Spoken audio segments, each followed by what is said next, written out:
Nå,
du er rent snyde på parkbetjenten, hva'?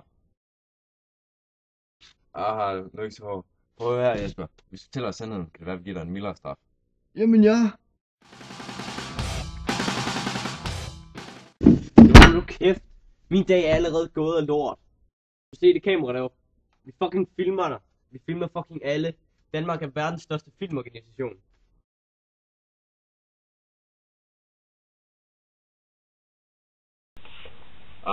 Det tror jeg nok ikke lige helt.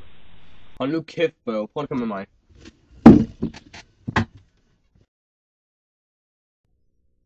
Hvad er det, du ikke forstår, bro? Han er en bums. Det er sådan en som ham, der er skyldig i, at der huller i ozonlaget.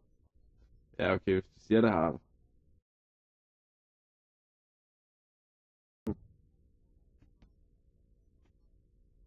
Jamen jeg ved ikke, hvad problemet er. Prøv her, Jesper. Du er ikke betalt miljøvenlig. Luk nu røven, bro. Du er lige til at lukke op skide i. Rolig nu, drenge. Vi kan vel godt snakke normalt dansk.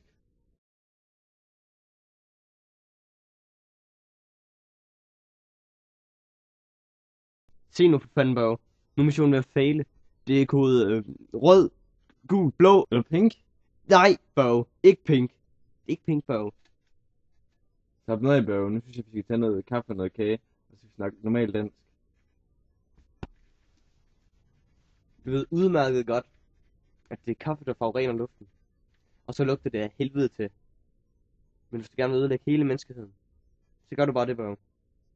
Så gør du bare det. Men er det ikke til mig, hvad det er, han gjorde? Prøv at kigge under serietten.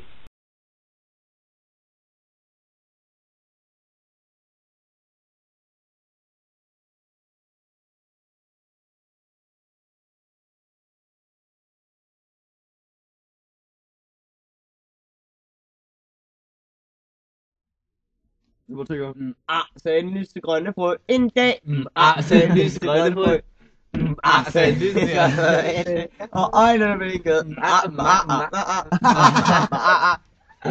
Sagde den lyse grønne frø en dag. Sagde den lyse grønne frø. Sagde den lyse grønne frø en dag. Og øjnene blinkede. Sagde den lyse grønne frø en dag. Sagde den lyse grønne frø. Så en lysgrønne frø en dag, og øjnene blinkede. Så en lysgrønne frø en dag, så en lysgrønne frø. Så en lysgrønne frø en dag, og øjnene blinkede. Så en lysgrønne frø en dag, så en lysgrønne frø. Så en lysgrønne frø en dag, og øjnene blinkede.